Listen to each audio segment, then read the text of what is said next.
राम राम सभी को। हमारे भारतीय समाज में जहां बेटी के जन्म के साथ ही माता पिता उसके कन्यादान के बारे में सोचने लगते हैं, विवाह के समय उसे क्या आभूषण क्या उपहार देने हैं इसके बारे में सोचने लगते हैं, वहीं अगर किसी लड़की का विवाह 40 वर्ष की आयु तक ना हो तब ऐसे में उस लड़की की, उसके माता पिता की, उसके परिवार की मनोस्थिति क्या होगी, आप स्वयं विचार कीजिएगा। अब से कुछ दिन पहले मैंने अपने चैनल पर एक लड़के की जन्म कुंडली का विश्लेषण किया था जिसका 37 वर्ष की आयु तक विवाह नहीं हुआ। उस विश्लेषण को देखकर एक लेडी ने मुझसे संपर्क किया जिनकी वर्तमान में 39 की एज हो चुकी है। उन्होंने बताया कि अभी तक भी उनका विवाह नहीं हुआ है। उनका सीधा सा प्रश्न था कि क्या उनकी कुंडली में विवाह का योग है, और अगर उनकी कुंडली में विवाह का योग नहीं है तो मैं स्पष्ट रूप से कह दूं ताकि वे इस और प्रयास करना ही बंद कर दें। आज की इस वीडियो में हम उन्हीं की जन्म कुंडली का विश्लेषण करने वाले विश्लेषण करेंगे कि जन्म कुंडली में ऐसे कौन से योग होते हैं जो कि इतना लेट विवाह देते हैं। बात करेंगे कि किस आयु में और किस प्रकार के व्यक्ति से उनका विवाह हो सकता है। नाड़ी ज्योतिष के विद्यार्थियों के लिए आज की यह वीडियो काफ़ी अच्छी होने वाली है क्योंकि हम विवाह की टाइमिंग्स किस तरह से निकालते हैं इस बारे में बहुत ही डिटेल में डिस्कस करने वाले हैं। तो आप ये जन्म कुंडली देख रहे हैं, ये उन्हीं की जन्म कुंडली है। 1986 में उनका जन्म हुआ। तो देखिएगा, जैसे कि नाड़ी ज्योतिष का नियम है कि हम विवाह के लिए सबसे पहले शुक्र और मंगल का ही विश्लेषण करते हैं। किसी फीमेल की कुंडली में शुक्र जीव कारक ग्रह है और मंगल उस स्त्री का पति का कारक ग्रह है। जन्म कुंडली में मंगल और शुक्र की स्थिति ही हमें बताती है कि इस कुंडली में विवाह का योग है अथवा नहीं है। तो सबसे पहले तो हमें इस कुंडली में यही देखना है कि इस कुंडली में विवाह का योग है अथवा नहीं है। तो क्योंकि ये फीमेल होरोस्कोप है तो सबसे पहले हमें शुक्र को ही लगन मानकर विवाह के भावों का और मंगल का विश्लेषण करना होगा। तो जब हम शुक्र को लगन बनाते हैं तो हम देखते हैं यहां पर शुक्र सिंह राशि में है, और जब शुक्र सिंह राशि में है तो शुक्र से सप्तम भाव के स्वामी शनि है। शुक्र से सप्तम भाव के स्वामी शनि है, अर्थात इस लड़की के सप्तम भाव के स्वामी होकर शनि विवाह देने की पोटेंशियल रखते हैं। शनि विवाह के एक कारक ग्रह बन गए हैं। मंगल पति का कारक ग्रह है और शनि भी शुक्र से सप्तम भाव का स्वामी होने के कारण विवाह का कारक ग्रह बन रहे हैं। तो जैसा कि नियम है, लग्न लग्नेश, सप्तम भाव सप्तमेश, मंगल, इन सब की स्थिति से ही हम किसी प्रॉमिस को पढ़ सकते हैं, और प्रॉमिस अगर हमें मिलती है तो उसके बाद ही हम टाइमिंग निकाल सकते हैं। तो नाड़ी ज्योतिष क्योंकि जीव कारक ग्रह को लगन मानता है तो सबसे पहले हम शुक्र के माध्यम से ही देखते हैं। तो नेक्स्ट वीक हमारा नाड़ी ज्योतिष का नया बैच स्टार्ट होने जा रहा है। तो हमारे जो भी मित्र नाड़ी एस्ट्रोलॉजी सीखना चाहते हैं, अपने प्रेडिक्शन को एक्यूरेट करना चाहते हैं, वो नीचे दिए गए व्हाट्सएप नंबर पर संपर्क कर कोर्स की डिटेल प्राप्त कर सकते हैं और कोर्स के लिए एनरोल कर सकते हैं। तो हम देखते हैं कि शुक्र से सप्तम भाव के स्वामी शनि वृश्चिक राशि में बैठे हैं और वक्री होकर बैठे हैं। अपनी पिछली एक वीडियो में मैंने आपसे बहुत स्पष्ट रूप से कहा था कि जब भी किसी भाव का स्वामी वक्री होकर बैठता है तो व्यक्ति को अपने इस जीवन में उस भाव के पेंडिंग कर्मा को भोगना पड़ता है। उस भाव से रिलेटेड व्यक्ति के जीवन में कुछ ना कुछ अप एंड डाउन्स बहुत तेजी से आते हैं। इस कुंडली में तो अगर आप देखेंगे गुरु भी वक्री हैं, शनि भी वक्री हैं, मंगल भी वक्री हैं और बुध भी वक्री हैं। चार ग्रह इस कुंडली में वक्री है। राहु केतु तो हमेशा वक्री होते ही हैं। तो यानी कि इस कुंडली में तो बहुत ही सामान्य स्थिति है ही नहीं, और सामान्य स्थिति होती तो जिस समाज में लड़की के होते ही उसके विवाह के बारे में सोचने लगते हैं, लड़की जहां 18 वर्ष की हुई वहां उसके लिए एक सुयोग्य वर्ग की तलाश करना शुरू कर देते हैं, उस समाज में अगर कोई लड़की 40 की हो जाए तो बड़े अचंभे की बात है। तो यहां पर शुक्र से सप्तम भाव के स्वामी का वक्री होना और अपनी शत्रु राशि में जाना यह दिखाता है कि सप्तम भाव से रिलेटेड जो फल है वो मिलने में काफ़ी परेशानियों का सामना करना पड़ सकता है। इस लड़की के विवाह में किसी ना किसी तरह की परेशानियां आएंगी ही आएंगी। दूसरा, हम देखते हैं पति का कारक ग्रह मंगल भी यहाँ पर वक्री है। पति का कारक ग्रह मंगल भी वक्री, अर्थात पति से संबंध बनाने में भी किसी ना किसी तरह की देरी की संभावना बनती है। अब प्रॉमिस की अगर बात करें तो प्रॉमिस एक सीधा सा है। हमें शुक्र से सप्तम भाव के स्वामी ने और मंगल ने हमें ये बताया कि यहाँ पर डिले है, किंतु बात करेंगे प्रॉमिस की कि यह शादी का प्रॉमिस है या नहीं है। तो इसके लिए सामान्य तो जो देखा जाता है कि जन्म कुंडली में शुक्र और मंगल आपस में किसी तरह से संबंध बनाए, शुक्र और शुक्र से सप्तम भाव के स्वामी आपस में किसी तरह से संबंध बनाए और वे पाप प्रभाव में ना हो। जितने अधिक पाप प्रभाव में होते हैं उतने ही डिले की पॉसिबिलिटी होती है, उतनी ही मैरिड लाइफ में इश्यूज आने की संभावना होती है। ठीक है। इस कुंडली में अगर हम देखते हैं तो शुक्र से सप्तम भाव के स्वामी किसी भी प्रकार से शुक्र से संबंध नहीं बनाते। यहां पर फिलहाल मैं नाड़ी के हिसाब से विश्लेषण कर रहा हूं। अगर आप कहेंगे पाराशरी के हिसाब से, तो पाराशरी के हिसाब से जरूर शनि की दसम दृष्टि शुक्र पर आ रही है, किंतु जब नाड़ी की बात करें तो हम नाड़ी के ही रूल लगाएंगे। इसी वीडियो के सेकंड पार्ट में मैं पाराशरी के हिसाब से भी आपको बताऊंगा। ठीक है। तो फिलहाल क्योंकि हम नाड़ी के हिसाब से देख रहे हैं, तो जीव लगन के हिसाब से देख रहे हैं, तो नाड़ी ज्योतिष में शनि की दसम दृष्टि नहीं होती है, तो इसलिए उस दृष्टि को काउंट नहीं कर रहे हैं। तो हम देखते हैं कि शुक्र से सप्तम भाव के स्वामी किसी भी तरह से शुक्र से संबंध नहीं बना रहे हैं और ना ही वे सप्तम भाव से, शुक्र से सप्तम भाव से किसी प्रकार का संबंध बना रहे हैं, क्योंकि शनि सप्तम भाव से दसम भाव में बैठे हैं, तो उनकी कोई भी दृष्टि, पंचम दृष्टि या सप्तम दृष्टि सप्तम भाव पर नहीं आ रही। तो क्योंकि 1 और 7 का संबंध नहीं बन रहा, तो यहां पर यह दिखा रहा है कि विवाह में किसी ना किसी तरह का बहुत ज्यादा डिले है। दूसरा हम देखते हैं कि शुक्र और मंगल एक दूसरे से 9-5 के योग पर बैठे हैं। शुक्र और मंगल एक दूसरे पर त्रिकोणीय दृष्टि डाल रहे हैं, तो यहां पर यह इंडिकेशन मिलता है कि इस लड़की के विवाह की संभावना है। किंतु साथ ही साथ हम देखते हैं कि मंगल भी यहाँ पर वक्री हो जाते हैं, और मंगल जब वक्री हो जाते हैं तो वो अपने पिछले भाव में प्रभाव ले लेते हैं। तो ऐसे में मंगल का ये वक्री होना ये दिखाता है कि शुक्र और मंगल की मिलन की स्थिति तो है, किंतु उसमें किसी ना किसी तरह की बाधा है, जो कि ऑलरेडी एक एक्सट्रीम डिले में बदल चुकी है। तीसरा, जब भी हम किसी कुंडली में देखते हैं कि शुक्र और मंगल पर गुरु की दृष्टि है या गुरु का किसी भी प्रकार से प्रभाव है, तब ऐसे में नाड़ी ज्योतिष कहती है कि विवाह होने की प्रबल संभावनाएं होती हैं, क्योंकि गुरु को नाड़ी ज्योतिष में ईश्वर का वरदान, ब्लेसिंग्स माना गया है। तो मंगल पति हो गया, शुक्र पत्नी हो गई, अर्थात इन दोनों का मिलन ईश्वर की कृपा से हो सकता है। तो इस कुंडली में हम देखते हैं कि गुरु की सप्तम दृष्टि शुक्र पर है, मंगल स्वयं से गुरु की राशि में बैठे हैं और गुरु के लाभ भाव में बैठे हैं। यहां पर डायरेक्शनल एस्पेक्ट भी आ रही है, तो ये इंडिकेशंस हमें मिलते हैं कि यहां पर विवाह का प्रॉमिस तो है, विवाह का डिनायल नहीं है। अब जब विवाह का डिनायल नहीं है तो सीधी सी बात आएगी कि भाई इतना लेट क्यों हुआ? क्या केवल वक्री ग्रह इतना लेट दे सकते हैं कि भाई शनि वक्री हो गया, मंगल वक्री हो गया, तो क्या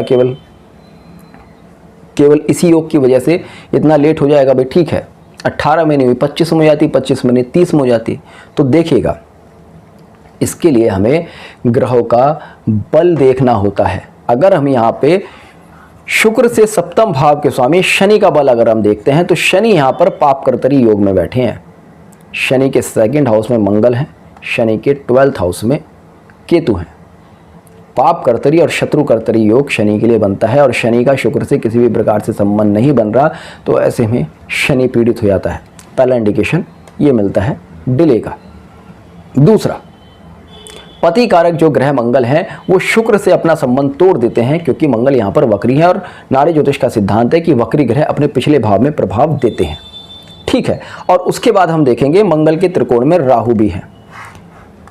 मंगल, शुक्र और राहु का योग यहाँ पर बनता है, जो कि दिखाता है कि मैरिड लाइफ में किसी ना किसी तरह की प्रॉब्लम है, चाहे वो विवाह होने में प्रॉब्लम हो अथवा विवाह होने के बाद प्रॉब्लम हो। तो यहाँ पर ये चीज़ें हमें दिखाती हैं कि एक्सट्रीम लेवल पर डिले है, और जब हम ये डिले देख लेते हैं तब यहाँ पर हमारा नाड़ी ज्योतिष के माध्यम से अगला कार्य शुरू होता है, जो कि हम प्रोग्रेशन के माध्यम से देखते हैं। प्रोग्रेशन में मंगल और शुक्र का मिलन किस प्रकार से हो रहा है, कितनी जल्दी होगा, कितनी लेट होगा। तो जब हम प्रोग्रेशन थ्योरी का यूज़ करते हैं तब हम देखते हैं मंगल और शुक्र एक दूसरे के त्रिकोण में है। शुक्र को मंगल तक पहुंचने के लिए केतु और शनि को क्रॉस करना होगा, जो कि मंगल के दोनों शत्रु हैं। ऐसे में केतु और शनि शुक्र का मंगल से किसी भी प्रकार से मिलन नहीं होने देंगे, बहुत ही यहाँ पर एक्सट्रीमली डिले दिखाएंगे। सेम अगर हम मंगल की स्थिति देखें, भाई ठीक है, मान लीजिएगा ये लड़की जो है इस लड़की की मान लीजिएगा कोई पारिवारिक स्थिति, कोई मानसिक स्थिति या कोई भी स्थिति ऐसी है जिससे कि इसके परिवार वाले विवाह नहीं कर पाए या विवाह नहीं करना चाहते थे। तो ऐसा भी होता है ना कई बार कि लड़के वालों की तरफ से एक अच्छा प्रपोजल आ जाता है तो परिवार वाले शादी कर देते। तो ऐसे में हमें मंगल का प्रोग्रेशन देखना होगा। मंगल का भी जब हम प्रोग्रेशन देखते हैं तो चंद्र, राहु, बुध जो कि मंगल के 3 शत्रु ग्रह हैं वो अपने प्रोग्रेशन में मंगल को मिल रहे हैं। तो ऐसे में मंगल की स्थिति भी बहुत अच्छी नहीं है, शुक्र की भी स्थिति बहुत अच्छी नहीं है जो कि विवाह दे सके। तो यहाँ पर सीधा सा इंडिकेशन जाता है कि बहुत ही ज़्यादा डिले है जिस कारण कि इनको इतना लेट इंतज़ार करना पड़ा। फिर भी मैं कह रहा हूँ यहाँ पर मैरिज का प्रॉमिस है। मैरिज का प्रॉमिस है तो कब मैरिज होगी ये सबसे बड़ा प्रश्न है। तो वर्तमान में अगर हम देखें तो वर्तमान में गुरु मिथुन राशि में गोचर कर रहे हैं और सप्तम दृष्टि मंगल के ऊपर डाल रहे हैं। वर्तमान समय में अगर हम देखें तो वर्ष 2026 तक अगर ये प्रयास करें, इनके विवाह के उत्तम योग चल रहे हैं, इनका विवाह होने की पूर्ण संभावना है। और साथ ही साथ मैं एक चीज़ और कहना चाहूँगा कि इनका विवाह लेट क्यों हुआ। देखिएगा जन्म कुंडली में जिस तरह के योग होते हैं ना, हमें उसी तरह का जीवन साथी मिलने की संभावनाएं होती हैं। इस जन्म कुंडली में स्पष्ट रूप से योग है कि इनका जो जीवन साथी होगा वो प्री मैरिड होगा। अब सामान्य रूप से होता क्या है कि जब किसी लड़की की एज 18, 20, 25, 30 तक होगी तो उसका एक माइंड सेट होगा कि मैं एक अविवाहित पुरुष से ही विवाह करूं। सीधी सी बात है, कोई सही एज में लड़की क्यों किसी अपने से आयु में बड़े अथवा प्री मैरिड पर्सन से विवाह करने का विचार करेगी। इस जन्म कुंडली में मंगल की स्थिति यह बताती है कि इनका जिससे भी विवाह होगा वो पहले से मैरिड होगा ही होगा।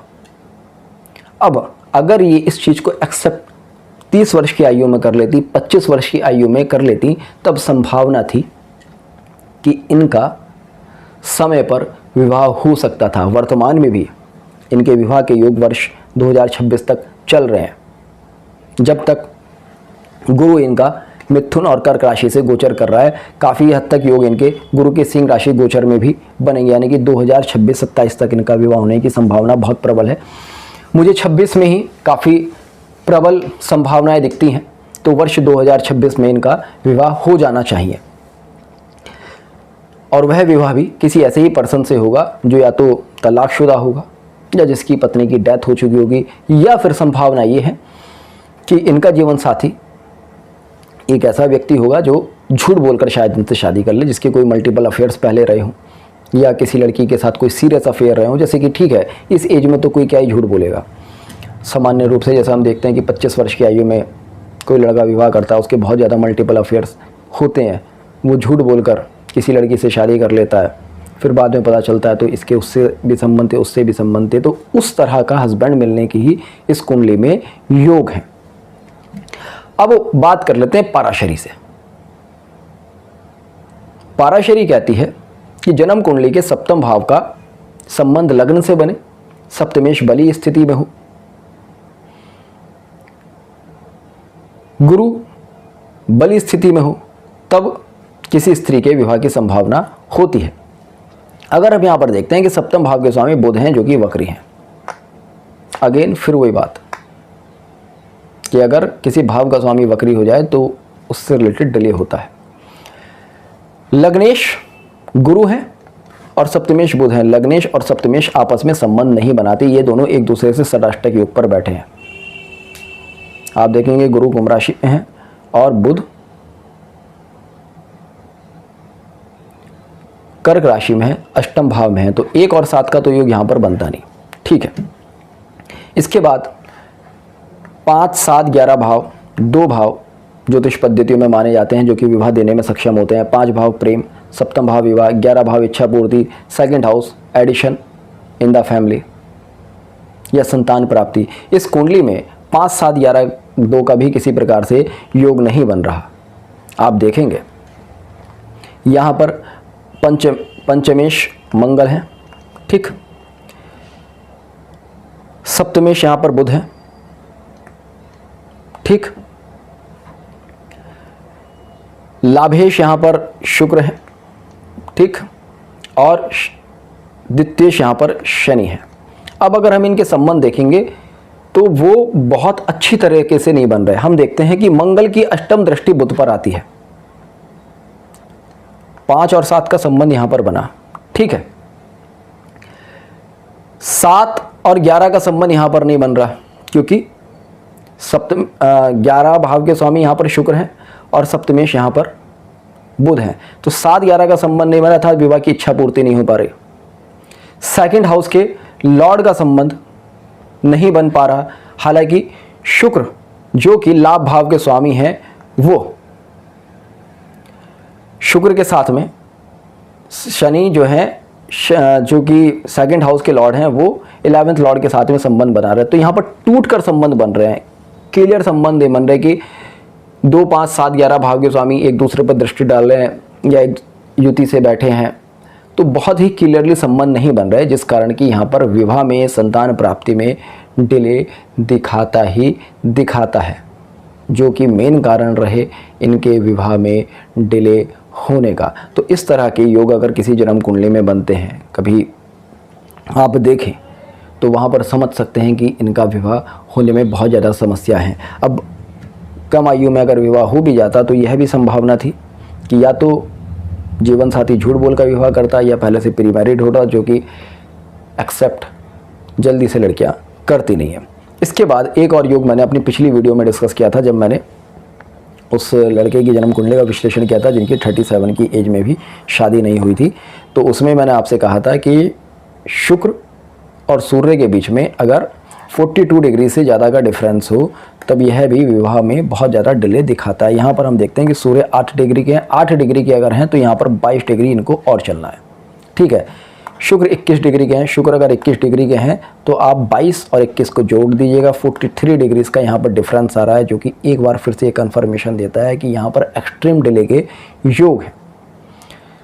तो जितने भी योग हम इस कुंडली में देखते हैं सारे के सारे एक्सट्रीम डिले के, डिस्टर्ब मैरिड लाइफ के दिखते हैं, जिस कारण की इतनी आयु होने तक भी इनका विवाह नहीं हुआ है। अब हालांकि मंगल शुक्र का एनी हाउ रिलेशन बन जाता है, गुरु दृष्टि डाल देते हैं, हालांकि वक्री भी हो जाते हैं, तो कुल मिला के अच्छे और बुरे दोनों तरह के योग बन रहे हैं।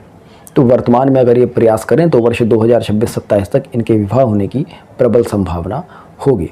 तो होपफुली आज के इस वीडियो में आपको काफ़ी कुछ सीखने को मिला हो, काफ़ी कुछ आपको समझ आया हो। तो जुड़ेगा अष्टसूत्र के साथ, मिलते हैं नेक्स्ट वीडियो में, तब तक के लिए जय हिंद, जय भारत।